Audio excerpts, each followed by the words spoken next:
Why does a woman stand perfectly still when 7 guns point at her chest? That's the question that haunted them later, not when it was happening, not when they were laughing, but after, when the silence came, when they understood what silence really meant. Kale and Voss arrived at the private port on a Tuesday night, the kind of night where the ocean doesn't crash, it whispers. The air tasted of salt and diesel, heavy with the weight of ships that moved things no one talked about.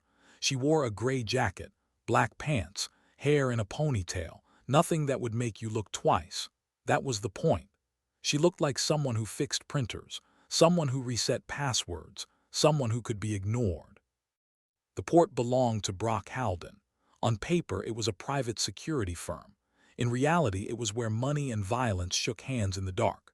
Brock didn't wear uniforms anymore, left that behind after his mercenary days, but he still carried himself like a man who owned gravity, scar down his cheek, shoulders that pushed through doorways before the rest of him arrived. When he saw her approach the chain-link gate, something flickered in his eyes, not recognition, annoyance. Like she was a fly that wandered into his war room. He nodded once, just once, and his team moved.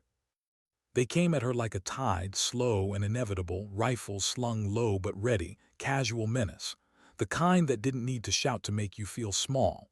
Taran Kess stepped forward first, wiry, tattoos crawling up his arms like they were trying to escape his skin. He had a laugh that sounded like breaking glass.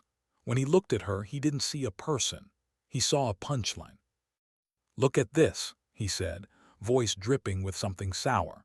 "Little security engineer thinking she can stroll into our zone like it's a coffee shop." The others chuckled, shifted their weight, formed a loose circle, not tight, not yet, just enough to remind her she was surrounded. Kalen didn't move. Myra Halden hung back, arms crossed, hair perfect even in the humidity. She specialized in psychological warfare, not with fists, with words. She tilted her head, fake concern painting her features. "Honey, you sure you're in the right spot? This is high-level stuff. Maybe you took a wrong turn from the office park." Kalen's voice came out even, flat. "I'm here on assignment." That should have been enough, but to them it was fuel. One of the perimeter guards, teeth stained yellow, breath like old tobacco, grabbed a filthy safety vest from a pile of industrial trash, grease-stained, reeking of diesel. He forced it over her head, pinning her arms, cinching the straps so tight they bit into her skin. She looked ridiculous, swallowed by neon mesh, like a child playing dress-up. They roared with laughter. But what they didn't see, what they never saw, was her fingers moving inside the vest, finding the micro-tear in the lining, sliding a ceramic lock pick from her sleeve into the hidden pocket, turning their instrument of humiliation into a tool she would need later. Owen Rake stepped forward next. 50 years old, expensive suit rumpled from the humidity. He was the moneyman, the one who believed cash could buy silence and loyalty. He looked at her like she was a mistake on a spreadsheet. "Assignment from who?" "The temp agency," he snorted. "Look at you, no muscle, no presence. You couldn't secure a kid's lemonade stand." More laughter, louder now. A bulky mercenary with a shaved head added, "Yeah, what's your plan? Fix our firewalls while we laugh you out the gate." Kaelin adjusted her stance. Barely, just enough to shift her weight, but she said nothing. Silence is a strange thing. It can be surrender or it can be calculation. They assumed the first. They were wrong. Before she could present the clipboard she held, Taryn stepped in and slapped it from her hand. The plastic clattered on oil-stained concrete, but he didn't stop there. He ground his boot into the device, crushing the screen with a sickening crunch of glass and metal, maintaining eye contact the entire time. "Oops," he muttered, sarcasm thick enough to choke on. "Guess your high-tech diagnostics just went offline. What are you gonna do now, sweetheart? Write a report by hand?" The group snickered, nudged each other, schoolyard bullies with military-grade weapons. Kaelin watched the destruction of the tablet without blinking. Her breathing stayed rhythmic. Her eyes noted the specific wear pattern on Taryn's boot sole, the way he favored his right knee, a weakness he was trying to hide. She bent down slowly, not to salvage the device but to verify the angle of the floodlights, checking for blind spots, shadows between the shipping containers, all while appearing submissive. There's a certain violence in being underestimated. It's not loud. It doesn't leave bruises you can photograph, but it cuts deeper than you'd think. Because when someone looks at you and decides you're nothing, decides it before you even speak, they're not just dismissing your abilities. They're erasing your existence. Kaelin had learned to live in that erasure, to become invisible, to let them think they were right. Owen kicked a rolled-up set of blueprints into the mud near her feet. "Go on, genius," he taunted, cigar smoke curling toward her. "Show us the breach points. Bet you can't even find north." She knelt in the mud, unfolded the wet paper, appeared to struggle with the orientation, traced a shaking finger along the wrong pipelines. They laughed at her apparent confusion. But what she was actually doing, what they never saw, was using a hidden stylus tip in her glove to puncture microscopic holes in the paper. 3 specific coordinates, marking the exact locations of their underground fiber optic cables, for the extraction team to target later, turning their mockery into a topographical map of their own destruction. Myra saw the movement and pulled out her phone. Hit record, framed Kaelin in the center of the shot, ensuring the cracked tablet and her kneeling posture were perfectly illuminated. "This goes live to the private channel, boys," she announced, voice pitched high with performative delight. She panned the camera to show the sneering faces of the mercenaries. "Title it, Budget Audit Goes Wrong." Look at her scrambling for trash on the floor. It's pathetic, really. You send a woman to do a man's job and she ends up on her knees before the work even starts. She walked a tight circle around Kaelin, zooming in on the plainness of her jacket, the lack of visible tactical gear. "Comment from the boss just came in," Myra laughed, reading her screen. "Tell her the janitorial staff entrance is around back. Oh, that's gold. Hear that, honey? Even the internet thinks you're trash." Kaelin stood up slowly, dusted off her knees, her face a mask of neutrality that Myra mistook for shame. But what Kaelin was actually doing was memorizing the reflection in Myra's phone lens, mapping the snipers on the upper gantries. Every insult, every laugh, every moment they thought they were breaking her down, she was building something, a blueprint, not of the facility, of them, their weaknesses, their arrogance, the exact shape of their overconfidence. Brock grew impatient with the quiet, stepped forward, grabbed the lapel of her jacket and jerked her forward so abruptly her head snapped back, but her feet stayed planted, like roots. He inspected the fabric with a sneer, rubbing it between his rough thumb and forefinger. Polyester blend, no Kevlar lining, no hidden plates. He shoved her back hard enough that an untrained civilian would have stumbled. She absorbed the kinetic energy, took a single fluid step back, recentered her gravity. "You walk into a live fire zone wearing mall clothes," Brock said. "That's not just stupid, it's insulting to professionals. I spend more on my socks than you do on your life insurance." He unholstered his sidearm, a heavy Desert Eagle, waved it casually in front of her face, the muzzle sweeping across her vision. "See this? This is real weight. You're carrying nothing, nothing that matters." The circle tightened. 7 of them now, guns, experience, muscle, and her, in a gray jacket with a ponytail. That's when most people break. That's when fear becomes something you can see, in the trembling hands, the darting eyes, the voice that cracks when it tries to sound strong. But Kaelin didn't break.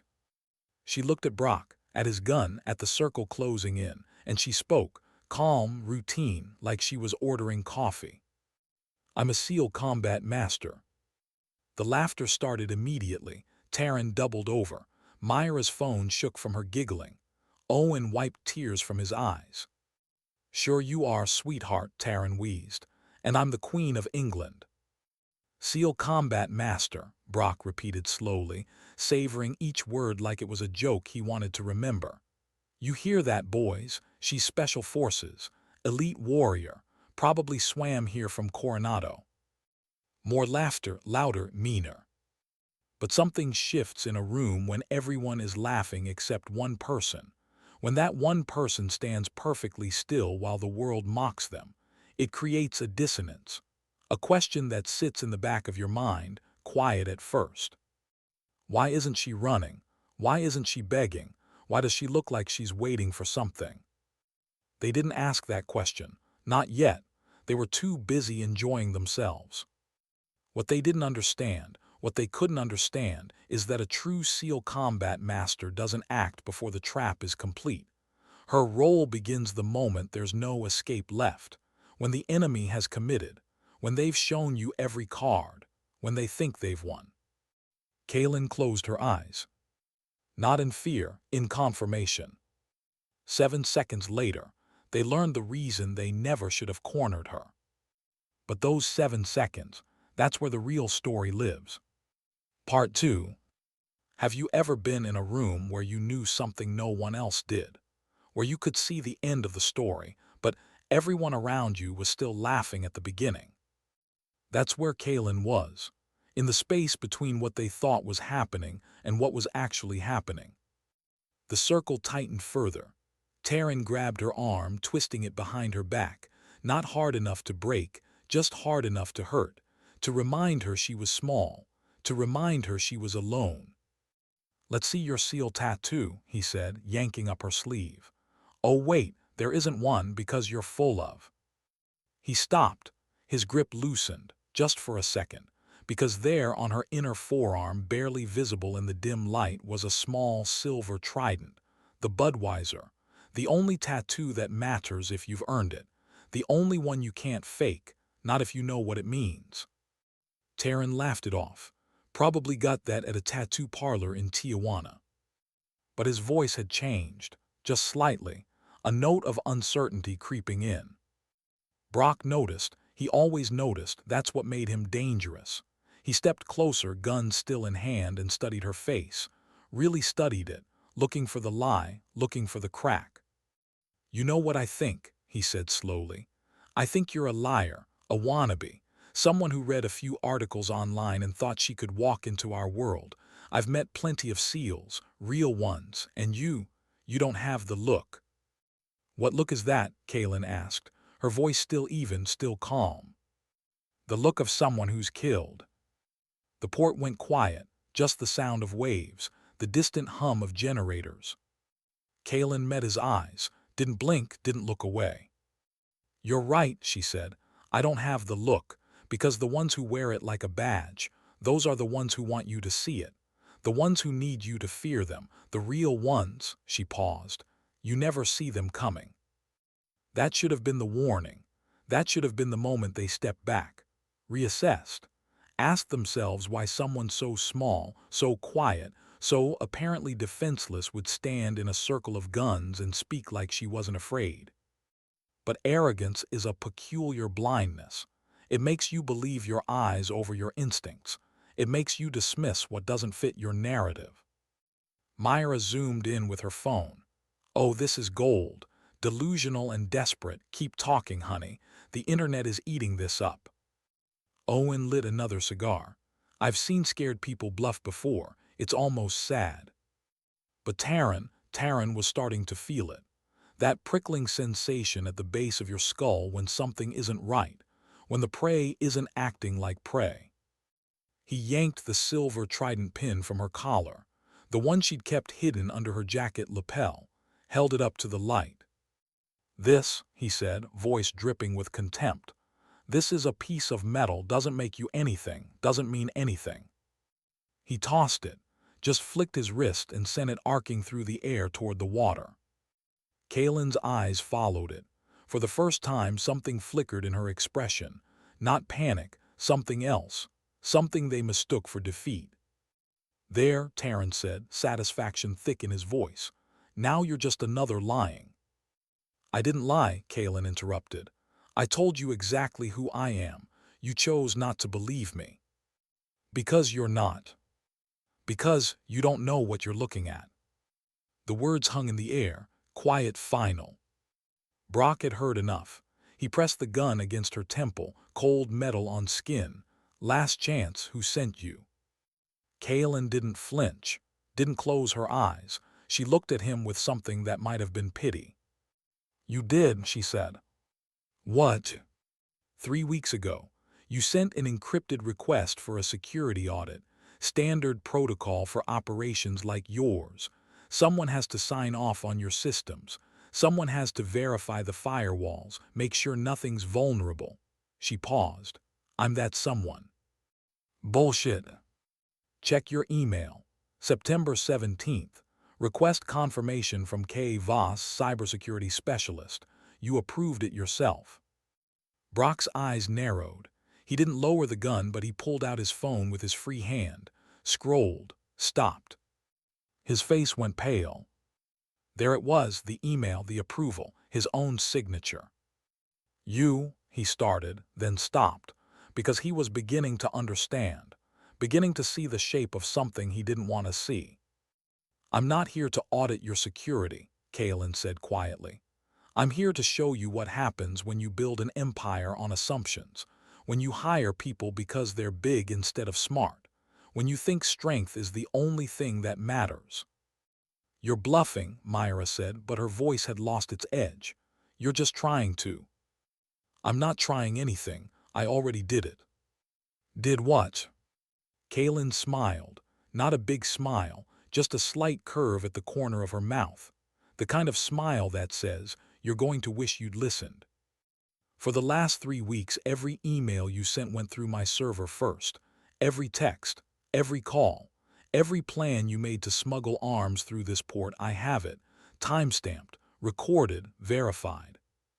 The circle began to waver, not physically, but you could feel it, the certainty draining out of them. You're lying, Owen said, but he didn't sound convinced. Am I? Kaelin tilted her head. Check your phone, Owen. Check the last message you sent to your contact in Singapore, the one about the shipment tomorrow night, the one you thought was encrypted. Owen's hand shook as he pulled out his phone, scrolled. His face went from red to white in the span of 3 seconds. How did you? I didn't hack you, Kaelin said. You invited me in. You gave me access. You approved the security audit. And then you got so busy humiliating me that you forgot to check what I was actually doing while I was kneeling in the mud, while you were laughing, while you were recording me for your little internet show. Myra's phone slipped from her hand, clattered on the concrete. Every video you took, Kaelin continued, every mocking comment, every moment you thought you were documenting my failure, you were documenting your confession, because I was recording too. Audio, video from 6 different angles, and it's all backed up, off-site, out of your reach. The silence that followed was different from before. Before, it was the silence of anticipation, of predators circling prey. This was the silence of realization, of understanding that the prey was never prey at all. Brock's gun hand started to shake. Taryn backed up a step, then another. You can't, Owen started. I already did. And that's when they heard it, the sound that turns a bad situation into a nightmare, the sound of helicopter blades, distant at first, then closer, then directly overhead. Floodlights exploded across the port, bright enough to turn night into day, bright enough to see everything. The guns, the circle, Kaelin standing in the center perfectly calm. Speakers crackled to life. This is the FBI. You are surrounded. Drop your weapons and put your hands on your head. 7 guns clattered to the concrete. 7 pairs of hands rose into the air. And Kaelin didn't move. She just stood there, watching them realize what she'd known all along. You can't corner what's already won. Part 3. The thing about power is that it's quietest when it's absolute. It doesn't need to shout, doesn't need to threaten, it simply exists, and everyone in its presence knows it. Kaelin stood in the center of the port as federal agents poured in from every direction. Black tactical gear, rifles up, moving with the kind of precision that comes from training and coordination. The kind you can't fake. The kind that Brock's mercenaries thought they had but never really did. Brock's knees hit the concrete first, not because someone forced him down, because his legs gave out, because he was starting to understand the full scope of what had just happened. "You," he choked out, staring at Kaelin, "you set this up, all of it." Kaelin didn't answer immediately. She walked over to where Taryn had thrown her silver trident pin, bent down, retrieved it from where it had landed, not in the water but caught in the cuff of her pant leg during the scuffle. A sleight of hand so fast none of them had seen it. She'd caught it midair while they were laughing, while they thought she was defeated. She polished it on her sleeve, pinned it back onto her collar. Then she looked at Brock.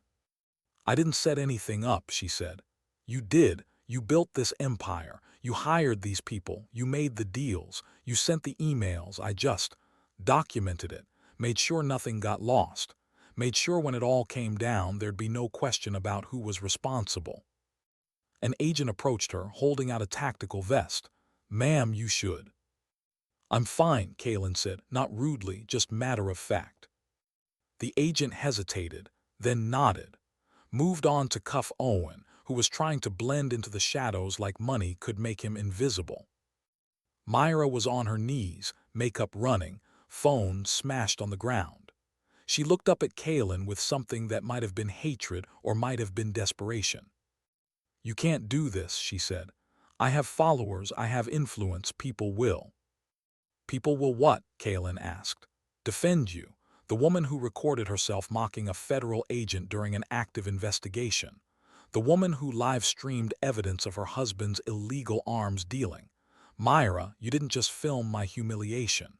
You filmed your confession, and it's already been downloaded by 3 different agencies. Even if I wanted to delete it, which I don't, it's too late." Myra's face crumpled. Real tears this time, not the performative kind. The kind that come when you realize you destroyed yourself. Taryn was sitting on the ground, handcuffed, staring at nothing. His earlier bravado had evaporated like steam. When Kaelin walked past him, he flinched. Actually flinched. Like he expected her to kick him, to spit on him, to give him a taste of what he'd given her. She didn't.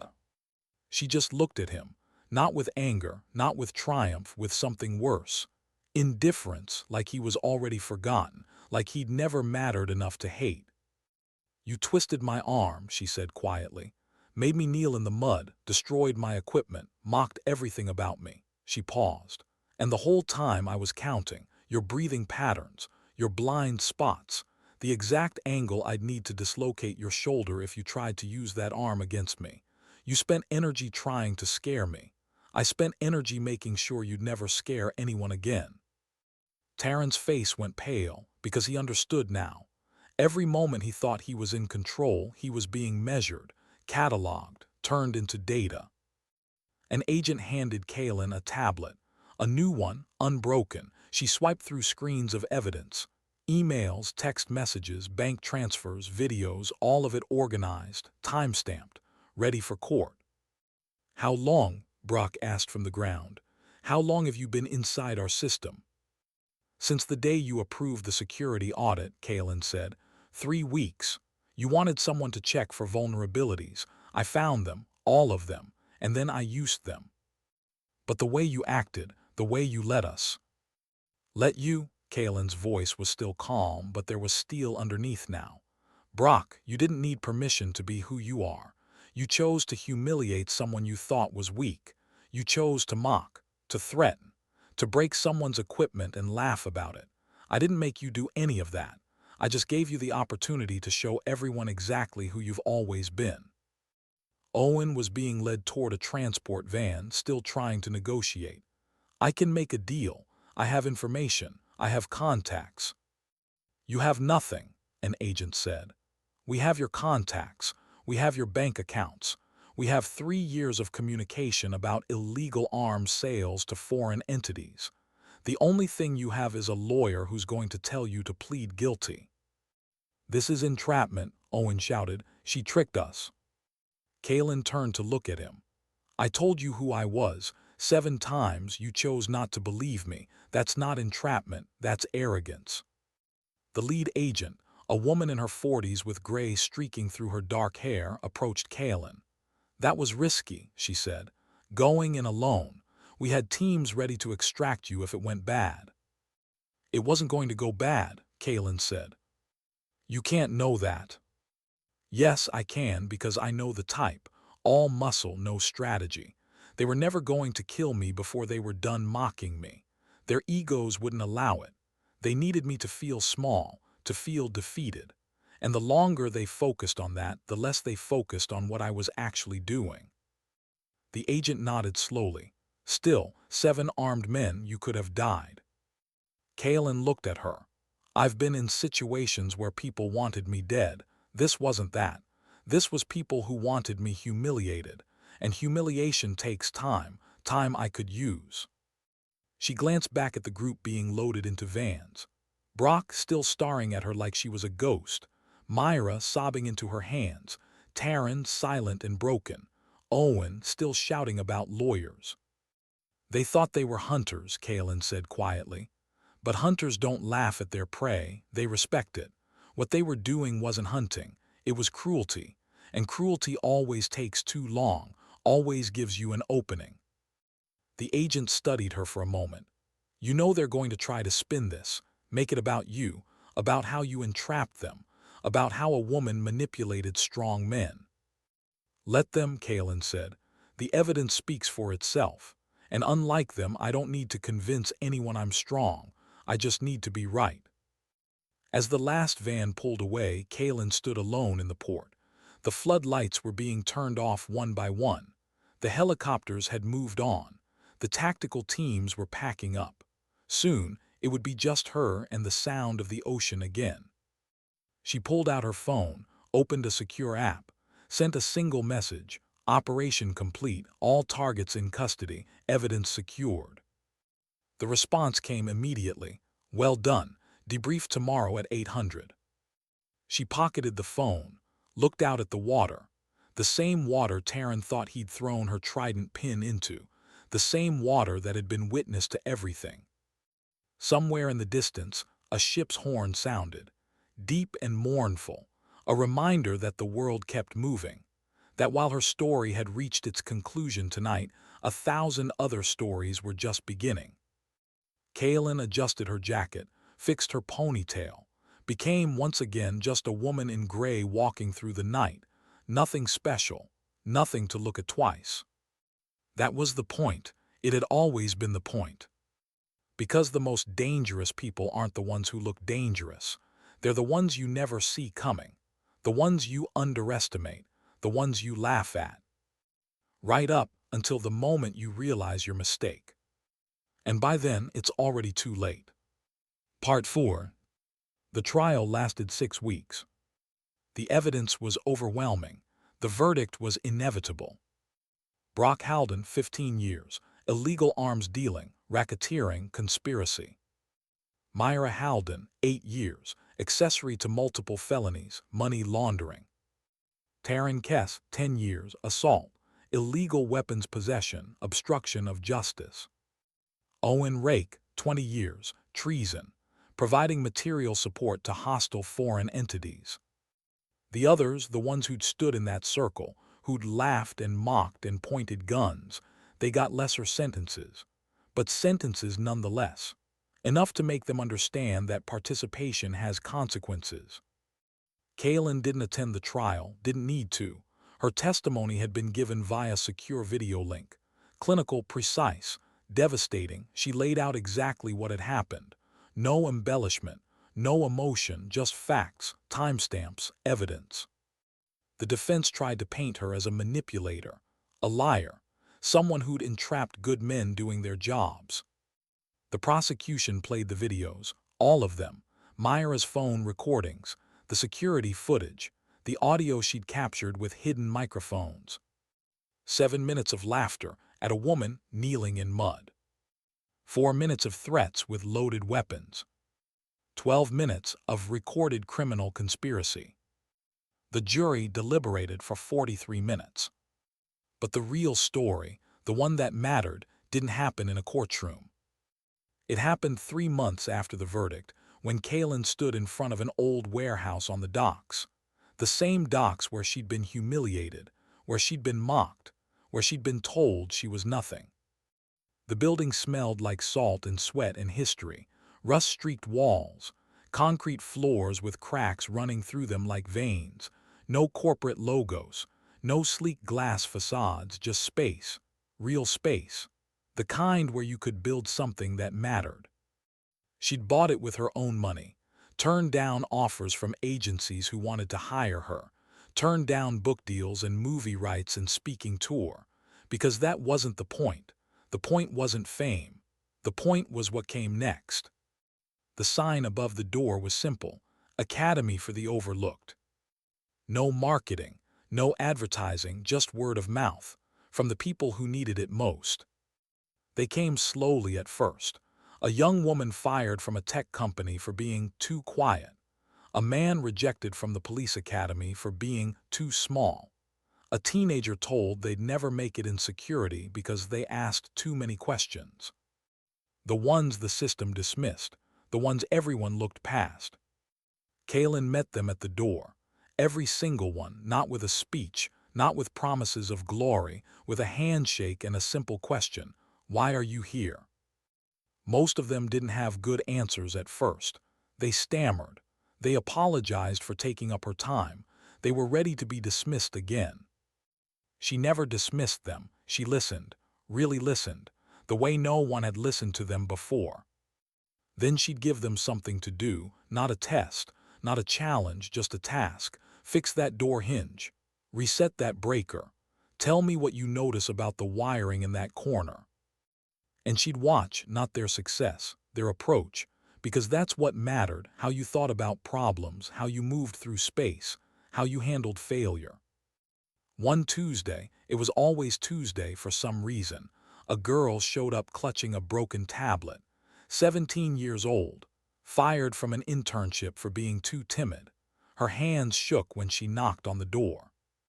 Kaylin opened it herself, looked at the girl, at the tablet, at the way she was standing, weight on her back foot, ready to run. "You scanned the room when you came in?" Kaylin asked.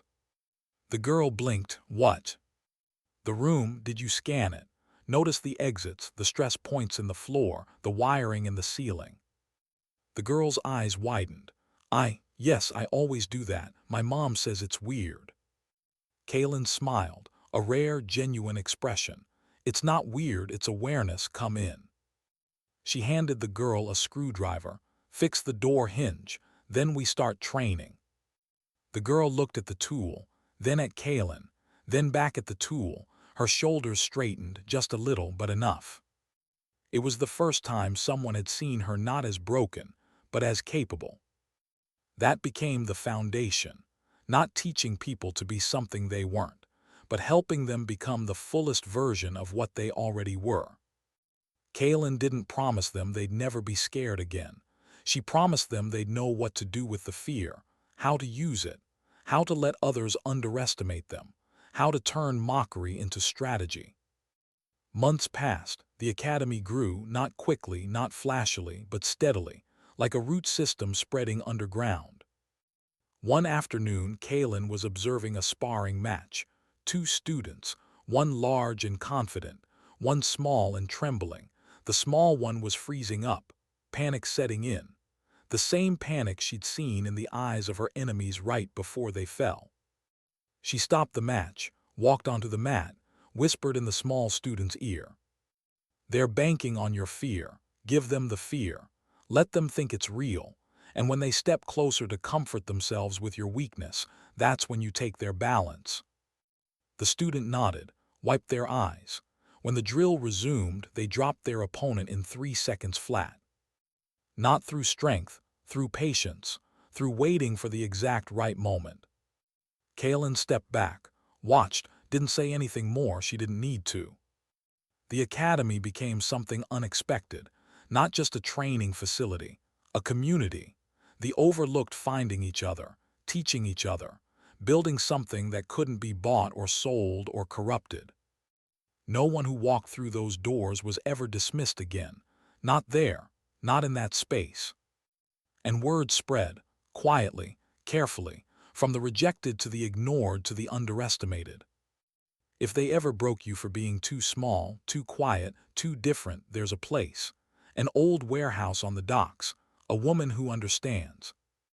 She'll meet you at the door, she'll shake your hand, she'll see what everyone else missed. And she'll teach you that being overlooked isn't a weakness. It's a weapon. Part 5. 3 years after the trial, a video surfaced online. Not a viral video, not something with millions of views, just a quiet piece of footage from a local news station, a human interest story. It showed Taran Kess, out of prison after serving his reduced sentence for cooperation, working a manual labor job at a construction site, hauling materials, keeping his head down. A reporter approached him, recognized him from the trial, asked about the incident at the port. Taran stopped working.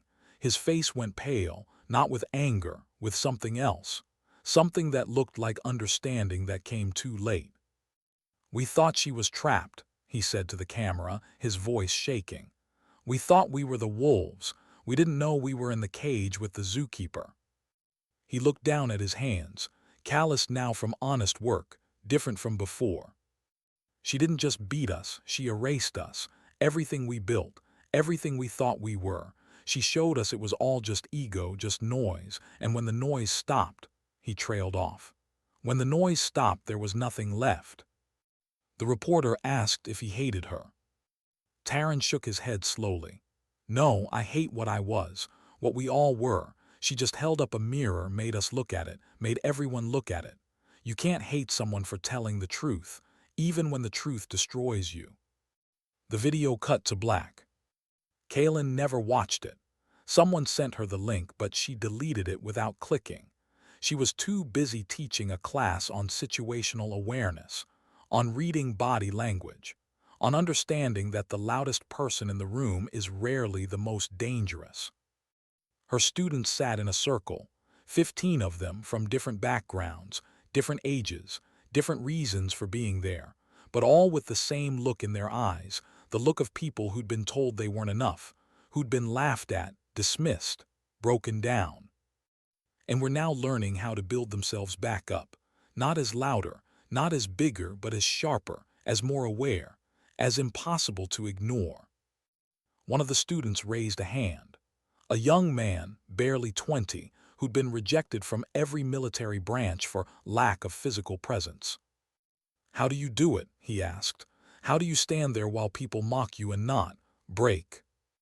Kaylin was quiet for a moment. Then she stood, walked to the center of the circle. "You think they were mocking me that night?" she asked. The students looked confused. "They were mocking who they thought I was, a scared woman, a liar, someone pretending to be something she wasn't, but I wasn't pretending. I was exactly who I said I was, they just couldn't see it." She paused. "So when they laughed, they weren't laughing at me. They were laughing at their own inability to see. When they threatened me, they weren't threatening me. They were threatening the ghost they'd created in their own minds. And you can't break a ghost, because a ghost isn't real." "But you're real," the student said.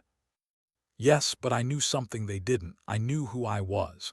And when you really know who you are, when it's not an act or a hope or a wish but a simple fact, then nothing anyone says or does can change it. They can insult you. They can hurt you. They can even kill you. But they can't make you less than what you are. Only you can do that by believing them instead of yourself." The room went quiet, not an uncomfortable quiet, the kind of quiet that happens when truth lands. "So the question isn't how do you stand there while they mock you," Kaylin continued. "The question is, do you know who you are, really know it? Because if you do, then mockery is just noise, and noise can't hurt you. It can only reveal who's making it." She looked around the circle, at the faces watching her, some still uncertain, some starting to understand. "They spent that whole night trying to make me feel small. Do you know what I felt?" The students shook their heads. Sorry for them, because they were so focused on who they thought I was, they never saw who they actually were. And that blindness, that's what destroyed them, not me, themselves. Class ended an hour later. The students filed out slowly, each one processing in their own way. Kaylin stayed behind, straightening chairs, turning off lights. A knock on the door, she turned. It was the lead FBI agent from that night, the woman with gray streaking through her dark hair, older now, tireder, but still sharp. "Agent Reeves," Kaylin said. "Not a question, just recognition." "I hope I'm not interrupting." "Just finished. What brings you here?" Reeves stepped inside, looked around the warehouse, at the training mats, the equipment, the photos on the wall of students who'd graduated, moved on, built lives. "I wanted to see what you built," she said, "after everything. And it's not what I expected." Kaylin smiled slightly. "What did you expect?" "I don't know, something flashier. You could have had anything, book deals, consulting gigs. Every agency wanted you. You chose this instead." "I chose what mattered." Reeves nodded, walked over to a wall where newspaper clippings hung, articles about the trial, about the conviction, about Kaylin herself, though she'd refused all interviews. "They still talk about you, you know," Reeves said. "At the Bureau, at Quantico, they use that operation as a case study. Perfect intelligence gathering, perfect execution, perfect restraint." "It wasn't perfect." "No. I let them hurt me, physically, emotionally. That wasn't necessary. I could have ended it faster." "Then why didn't you?" Kaylin was quiet for a long moment. "Because I needed them to commit, needed them to show who they really were. If I'd stopped it too soon, their lawyers would have argued they were just testing me, just doing their jobs, but I let it go long enough that there was no question, no ambiguity. They made their choices, and those choices defined them." "That's a heavy burden to carry," Reeves said, "letting yourself be humiliated for the sake of justice." "It wasn't humiliation, it was strategy." "Is that what you tell yourself?" Kaylin looked at her, really looked. "You think it still bothers me, what they said, what they did?" "Doesn't it?" "No, because they were wrong about everything, about who I was, about what I could do, about what would happen, and being wrong isn't my problem, it's theirs." Reeves studied her. "You're different from other operators I've known. Most of them carry it, the weight of what they've done, what they've seen. You seem lighter." "That's because I know something they don't." "What's that?" "The difference between being feared and being effective. Most people want both, but you can only really have one. If people fear you, they're always watching, always prepared, always thinking about you. But if they underestimate you, if they dismiss you, then you can move freely, do what needs to be done, and by the time they realize their mistake, it's over." "Is that what you teach here?" "Among other things." Reeves walked over to the photos again, stopped at one. A young woman in tactical gear, standing proudly in front of a police academy sign. "I know her," Reeves said. "She works in our field office now, one of the best analysts we have. She came here after being rejected 3 times. They said she was too emotional, too sensitive. I taught her that sensitivity isn't weakness, it's perception. Now she sees things other people miss." "You're changing lives." "I'm just showing people what they already had. They changed their own lives." Reeves turned back to Kaylin. "The real reason I came, there's been talk about bringing you back, consulting work, training new agents. You'd have your own budget, your own team." "No. You didn't even think about it." "I don't need to. I know where I belong. And it's here, with the people no one else wants, the ones everyone else gave up on." "That's noble, but you could do so much more with the resources the Bureau could provide." "Could I? Because from where I stand, the Bureau is full of people who look for the best, the strongest, the fastest, the smartest, and they miss everyone in between. All the people who don't fit the profile but who could do the work if someone just gave them a chance. That's not the Bureau's fault. That's just how systems work. They optimize for what they can measure, but some things can't be measured, not until you see them in action. Reeves was quiet. Then she smiled. You know, when this first started, when you first went undercover at that port, some of the agents were skeptical. They thought you were too small, too quiet. They didn't think you could handle yourself if things went bad. What did you think? I thought that anyone who could stand in front of a room full of hardened federal agents and speak with absolute certainty about a mission that seemed impossible, that person wasn't someone to doubt. I was right. You took a chance on me. And you proved it was the right call. But more than that, you showed everyone what confidence actually looks like. It's not loud, it's not aggressive, it's just certain. You knew what you were capable of, and that knowledge was stronger than any gun they pointed at you. Kalen nodded. That's what I try to teach here, not to be fearless, but to be certain about your abilities, about your worth, about your right to take up space. Because when you're certain, really certain, other people's doubt becomes irrelevant. That's a powerful lesson. It's the only one that matters. Reeves extended her hand. If you ever change your mind. I won't. Fair enough, they shook. For what it's worth, I think you made the right choice. The world needs more of what you're building here. After Reeves left, Kalen stood alone in the warehouse. The same way she'd stood alone at the port that night, but it felt different now. Less like isolation, more like peace. She walked to the window, looked out at the docks, the ships, the water. Somewhere out there, people were being dismissed, overlooked, told they weren't enough. And maybe, just maybe, some of them would find their way here, to a place where being underestimated wasn't the end of the story. It was just the beginning. Part 6. The years passed quietly after that. No more headlines, no more trials, just the steady, unglamorous work of building something real.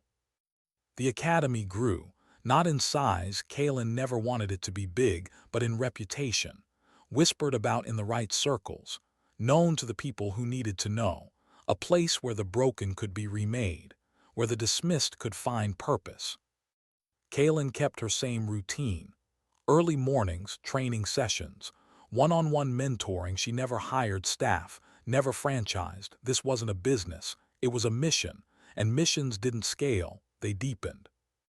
One evening, 5 years after that night at the port, she was closing up when she noticed someone standing outside. Just standing there in the rain. Not knocking, not leaving, just waiting. Kalen opened the door. We're closed. The person stepped into the light. A woman, maybe 30, expensive clothes soaked through. Designer bag clutched to her chest, makeup running. I know who you are, the woman said, her voice shaking. Most people do. Doesn't explain why you're standing in the rain. I didn't know where else to go. Kalen studied her, professional, put together, the kind of person who'd never been told no, never been dismissed until now. What happened? The woman's face crumpled. I'm a lawyer, corporate, I was on partner track, had everything mapped out, and then she stopped, took a breath. There was a case, sexual harassment, one of the senior partners, everyone knew. No one said anything. I thought if I just documented it, if I built the case properly, if I did everything right. They'd listen, Kalen finished. Yes, but they didn't. They destroyed me, made me look like I was lying, like I was trying to sabotage the firm. They had recordings of meetings I never attended, emails I never sent, everything manufactured, perfect, legal, and I couldn't prove any of it was fake. They're too good. So you lost. I lost everything, my job, my reputation. Other firms won't touch me, I'm blacklisted, and the partner who did it, he got a promotion. The woman wiped her eyes. I read about you, about what you did at that port, how you let them think they'd won, how you turned their arrogance against them. I thought, maybe you could teach me how to do that. Kalen was quiet for a long moment. This isn't a revenge academy. I don't teach people how to destroy their enemies. Then what do you teach? How to survive being underestimated. How to build yourself back up when the world tries to break you down. How to be certain of your worth even when everyone else says you're worthless. The woman's shoulders sagged. That's not enough, I need. What? Justice? Revenge? Those aren't things I can give you. Those are things you have to build yourself, and they don't look the way you think they do. Then what do they look like? Kaylin stepped aside. Come in, dry off, I'll show you. Inside, Kaylin made tea. Real tea, not from a bag, the kind that takes time. The woman sat at a scarred wooden table looking around at the warehouse, at the training equipment, the photos of students, the simple, unglamorous reality of the space. This isn't what I expected, she said. What did you expect? I don't know, something more. Tactical, military, like a Jason Bourne movie. Kaylin smiled. Real strength doesn't look like the movies. It looks like this. Like showing up every day. Like doing the work even when no one's watching. Like helping people who can't help you back. That sounds like giving up. Does it? Because from where I sit, building this place, teaching these people, that's the opposite of giving up. That's refusing to let them define what winning looks like. The woman wrapped her hands around the teacup. They wanted me to disappear, to be quiet, to accept what happened and move on. And I can't. Every day I wake up angry. Every day I want to burn it all down. Every day I want them to feel what they made me feel. I know that feeling. You do. Of course. You think standing in that circle, letting those men mock me, letting them think they'd won, you think that didn't make me angry, that I didn't want to drop every single one of them right there. But you didn't. No, because anger is easy. Anger feels good. Anger makes you feel like you're doing something. But anger without strategy is just noise, and noise doesn't change anything. Then what does? Kaylin leaned back in her chair. Time, patience, knowing exactly what you want and being willing to wait for it. They wanted you gone, quiet, erased. So the question is, what do you want? I want them to pay. That's not specific enough. Pay how? Public humiliation, loss of job, criminal charges, because each of those requires a different strategy, different timeline, different cost. The woman was quiet. I don't know. Then that's where we start. Not with training, not with strategy, with clarity. Because if you don't know what you want, you'll end up taking whatever scraps of revenge you can get. And scraps won't satisfy you. They'll just make you hungrier. Over the next weeks, the woman came back. Every day. At first, Kaylin didn't teach her combat, didn't teach her tactics. She taught her to sit with her anger, to understand it, to separate rage from purpose. Rage makes you sloppy, Kaylin explained one afternoon. They were walking the docks, the same docks where everything had changed. It makes you reactive, predictable. Your enemies can use rage against you. But purpose? Purpose is different. Purpose is patient. Purpose waits for the right moment. How do you find purpose when everything's been taken from you? You build something they can't take. Something that exists independent of their approval or disapproval. Something that matters to you regardless of whether they acknowledge it. Like this place. Like this place. The woman looked out at the water. I'm a lawyer. I built my whole life on winning cases, on being the best, on proving I belonged in rooms where no one looked like me, and now that's gone. I don't know who I am without it. Good. Good.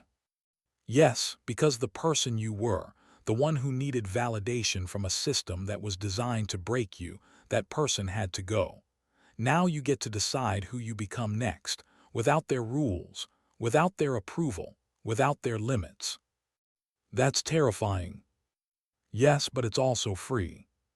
Slowly the woman started to change, not dramatically, not visibly, but in the way she carried herself, the way she spoke, the certainty that started to replace the desperation. Kaylin introduced her to the other students. The tech worker who'd been fired for being too quiet, the security guard rejected for being too small, the analyst told she was too sensitive. all of them building themselves back from nothing, all of them refusing to let dismissal be the end of their story. One day the woman came in with news. I filed a federal complaint against the firm, against the partner, used everything I documented, every email, every meeting, every witness I could find. And it'll probably go nowhere. They have better lawyers than I do, more money, more connections, but I filed it anyway, because it's not about winning in court. It's about putting it on record, making it exist, making it real. Kalen nodded. That's good. That's it, just that's good. What else do you want me to say? You did what you needed to do. You made your stand. Now you wait and see what grows from it. But what if nothing grows? What if they bury it? Then you keep building anyway. Keep teaching. Keep learning. Keep becoming someone they can't define, because that's the real victory, not making them pay, making yourself free. The woman left that day different than she'd arrived. Lighter, not because her problems were solved, but because she'd stopped waiting for permission to move forward. That's what Kaylin had learned, what she taught every day. You don't need permission to rebuild. You don't need approval to matter. You don't need validation to be whole. You just need to know who you are and refuse to be anything less. The academy continued. Students came and went. Some stayed in touch. Some disappeared. All of them carried forward what they'd learned in that warehouse on the docks. That being overlooked isn't the end. That being dismissed isn't the truth. That the quietest people are often the most dangerous. Not because they'll hurt you, but because they've learned to hurt themselves less. Kaylin never sought recognition for the work, never wanted it. When documentaries were made about the port operation, she declined to be interviewed. When true crime podcasts covered the story, she refused to comment. When former students offered to promote the academy, she politely said no. This wasn't about her story. It was about theirs. Every person who walked through those doors and decided they were worth more than the world had told them. Every person who chose to build instead of break. Every person who learned that dignity doesn't shout. It simply acts. One afternoon, Kaylin received a package, no return address, just a plain brown box left at the door. Inside was a letter, handwritten from Brock. She almost threw it away without reading it, almost, but something made her open it. The letter was simple, direct, no excuses. You were right about everything, about who we were, about what we built. I spent years in here thinking I was the victim, that you entrapped us, that you cheated, but I finally watched the videos, really watched them, saw what we did to you, saw who we were when we thought no one was watching. I don't expect forgiveness, don't want it. I just wanted you to know that I understand now, what you were teaching us. That strength without wisdom is just violence. That power without purpose is just destruction. That being feared isn't the same as being respected. I'll never be who I could have been, but maybe I can be better than who I was. That's all I have left. The hope that I can be better. Thank you for showing me that was possible. Kaylin read it twice, then folded it carefully and put it in a drawer. She didn't respond. Didn't need to. The letter wasn't really for her. It was for him, his way of making peace with what he'd done, what he'd become. That was his journey, not hers. Hers was here, in this warehouse, with these students, building something that couldn't be measured in headlines or convictions or revenge. Building something that simply mattered. The sun set over the docks that evening, the same docks where she'd knelt in the mud, where she'd been laughed at, where she'd been told she was nothing. But she wasn't nothing, she never had been. She was exactly what she'd always claimed to be, a SEAL combat master, a woman who understood that real power doesn't announce itself. It doesn't need to, it simply exists, quiet, patient, certain, waiting for the exact right moment to act. And when that moment comes, it doesn't hesitate, doesn't doubt, doesn't ask for permission. It simply does what needs to be done. That's the lesson she carried, the one she taught every day. Dignity doesn't speak, it simply acts. Strength doesn't shout, it simply stands. And sometimes, the most powerful thing you can do is survive being underestimated long enough to show them they were wrong. Not for revenge, not for vindication, but because you know who you are. And nothing they say or do can change that. The warehouse lights turned off one by one. Kaylin locked the door, walked into the night. Just another woman heading home after a long day. Nothing special. Nothing to look at twice. Exactly the way she liked it.